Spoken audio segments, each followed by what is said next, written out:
So hello dear student, কেমন আছো? I hope প্রত্যেকে শুধু ভালো নয়, ভীষণ ভালো আছো। স্ক্রিনের উপর একটা প্রশ্ন দেখা যাচ্ছে। প্রশ্নটা কি সেটা আগে মন দিয়ে পড়ে নিই। প্রশ্নটা কি বলেছে দেখো, বলেছে যে cos square theta minus sine square theta equal to half হলে ট্যান থিটার মান কত? তাহলে একটা কাজ করি আমরা। কি কাজ করি আমরা? এই কস স্কোয়ার থিটাটাকে রেখে দিলাম, মাইনাস সাইন স্কোয়ার থিটা মানে কি 1 মাইনাস কস স্কোয়ার থিটা, এটা করলাম ইকুয়াল টু হাফ হলো। বেশ, এবার লক্ষ্য করো কস স্কোয়ার থিটা যেমন আছে তেমন থাকলো, মাইনাসের সঙ্গে 1 কে গুণ করলে -1 হবে, মাইনাসে মাইনাসে প্লাস কস স্কোয়ার থিটা হলো, আর ডান দিকে যেমন 1-2 আছে তেমন থাকলো।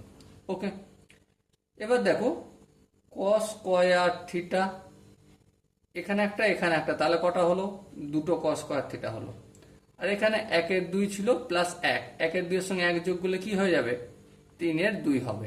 ওকে, তাহলে cos square theta equal to কি 3-2 ছিল, এখানে গুণের আকারে আছে, অপোজিট দিকে গেলে ভাগ, তাহলে নিচের সাথে গুণ, তাহলে কি হলো 3-4।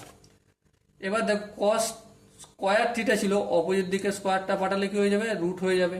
তো এটা হলো, তাহলে আলটিমেট কস থিটার ভ্যালু কি দাঁড়ালো?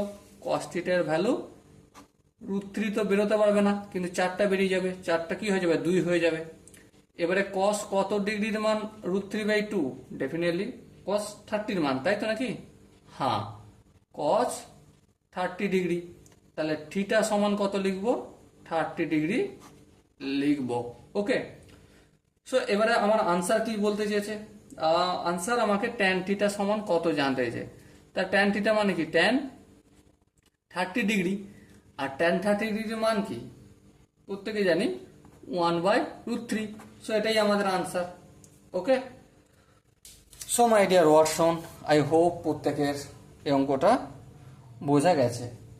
যদি কোনো জায়গায় মনে হয় যে দাদা এখানটা আরেকটু ডিসকাস করার দরকার আছে, অতি অবশ্যই কমেন্টে জানিও। ওকে, সো ডিয়ার স্টুডেন্ট, দেখা হচ্ছে পরবর্তী সেশনে। ততক্ষণ পর্যন্ত ভালো থেকো, সুস্থ থাকো এবং জয় হিন্দ।